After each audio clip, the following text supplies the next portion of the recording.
Hey everyone. If you are from Southwest Virginia or Eastern Kentucky, then you know the name Elswick. If you follow me on TikTok, I have shared a bunch of stories from my Elswick, family, distant family, things like that. And one story that I shared was about my ancestor. I think she must be my fourth great grandmother, Pricy, Elswick, Ramey, Hackney. She was married 3 times, and the story goes is that let me read this. A cousin had put out a book and detailed it and knew closer family. Pricy Elswick was born about 1807. She was married 3 times, outliving all of her husbands. She married first James Madison Ramey Sr. February 7th, 1831 in Pike County, Kentucky, and they had 13 children. Get their names. William, Jake, John, Joseph, James Jr., Lucy, Polly, Nancy, Eliza, who's my great-grandmother, Rebecca, Jane, Pricy, and Frankie. There were no children born to her later marriages. Evidently, Pricy and James moved about often from Buchanan to Pike County. At one time, they were living near Elkhorn City, somewhere in the vicinity of Beaver Creek.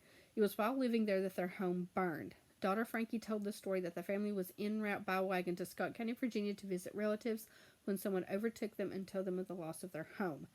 Pricy and James also lived on Coon Creek in Pike County, where many of their descendants live today. Pricy Elswick Ramey's second husband was Jake Hagee, and this is where it gets kind of like a Maury Povich type deal. Jake was a ruthless man known for stealing and dishonesty throughout the area. It was prior to Jake and Pricy's marriage that James and Jake became engaged in a fight. I've heard 2 stories. One was that James was a police officer of some kind. He was a marshal, a sheriff's deputy, something, and Jake was known for bootlegging. James went to arrest him, a fight happened, and Jake killed him. Another that is more likely is that Jake and Pricy were having an affair.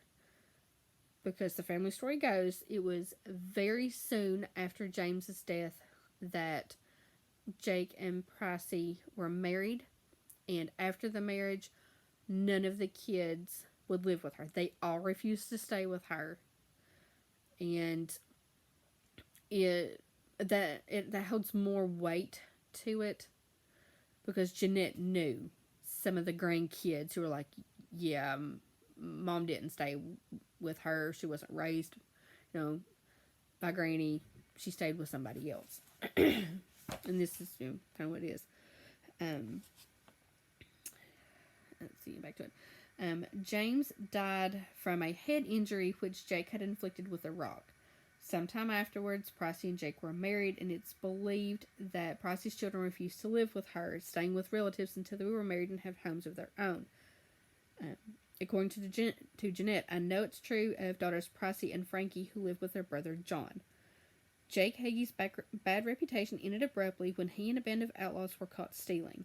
John Hunt of Big Creek, Nye, Kentucky, which is in Pike County, heard that Jake and his band were planning a raid at Big Creek. Knowing what to expect from them, John Hunt was ready and waiting for their arrival. In the shootout that took place, Jake Hagee was killed. Upon receiving the news of Jake's death, Pricy went to John and inquired about the incident.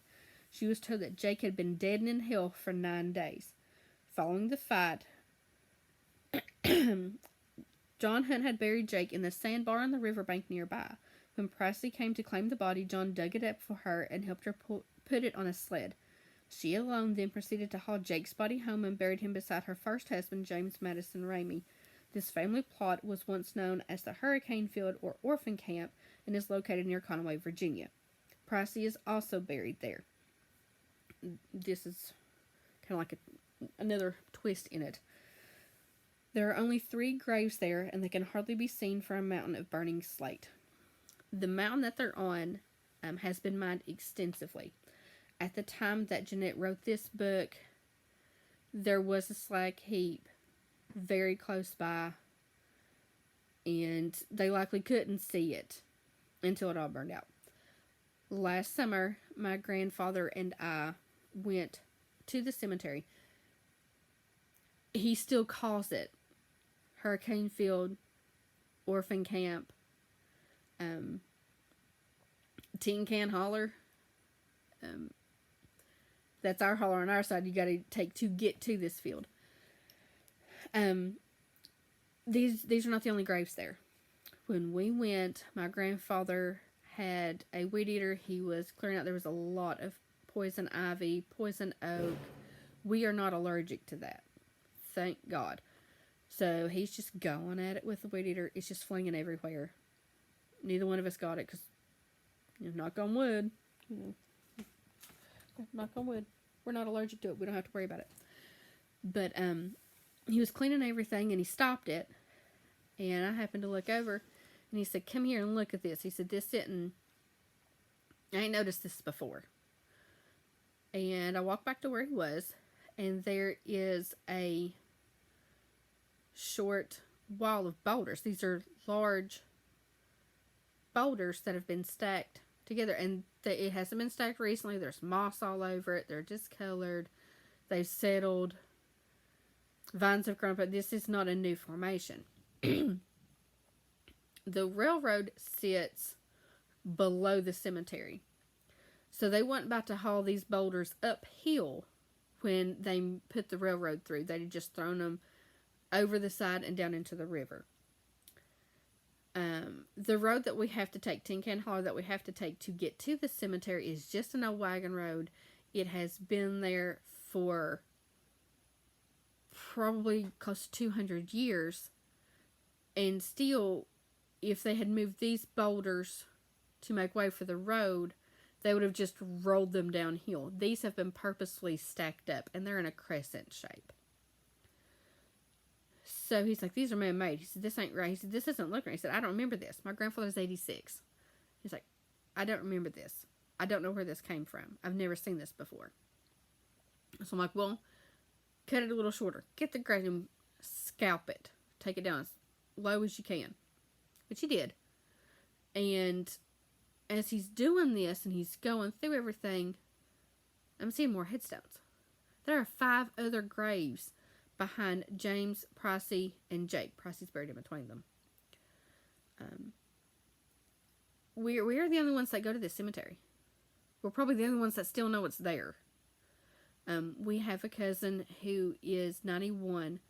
My grandfather called and asked her. She has no idea. She did not know that there were extra graves. And these are graves. There are impressions in the dirt, the length of a body. There are field stones standing up at the head to mark these graves. They're all facing the same way. There are 5 extra graves. There are 5 other people here. Our cousin Peggy had no idea. Like I said, she's 90, 91. She had no idea. She's like, "Well, I know a man. He's not family, but he's older than me. He's from this area. If anybody knows, he would know." He don't know. He don't know. None of these graves are marked. We only know about Jake, Pricy, and James because she buried them on family property. So she knew where he was. She took the kids there. The grandkids went there. We know those 3. A great grandson placed a newer marker in the middle, like on just behind them, but right in the middle of the 3 stones with their names and the dates. We don't know who these other 5 people are, and it's at least 5 because there's a lot of thicker brush and vines and stuff that we couldn't get with a weed eater. We didn't take the chainsaw with us. We wasn't expecting to find anybody extra. So we're going to take the chainsaw this spring and go back up there, clear it out, scalp all the dirt down, take some weed killer, clean up, because there's another mound that just looks like vines, just looks like briars off to the left of the cemetery that puts it in line with that other crescent shape of boulders. So this is more of a cemetery than just those three. There's at least 5 other people there. So we're going to go completely clear it out, scalp the ground straight down to dirt, spray weed killer to kill off poison ivy, oak, because my husband is allergic to that. And like I said, we're the only ones that go there. We're the only ones that maintain it. If my kids don't take this up, that cemetery will be forgotten. But that's one of the stories on my Elswick family. There are others. This one is the most scandalous, and like I said, it's a Maury Povich situation with the affair and things like that. There are no newspaper articles about it, at least online. I've looked online. There's nothing online about it because it's so old. I mean, it happened so long ago. There's nothing online about it. It's mainly just family stories and anecdotal evidence, things like that. But I will be sharing more as it gets closer to cleaning season. That usually happens first mid-April. Once the overnight hours are 50 degrees or warmer, then I can go and clean pretty good. My cleaners, will work better. Won't waste time or product, things like that. So keep looking back because there's going to be more coming.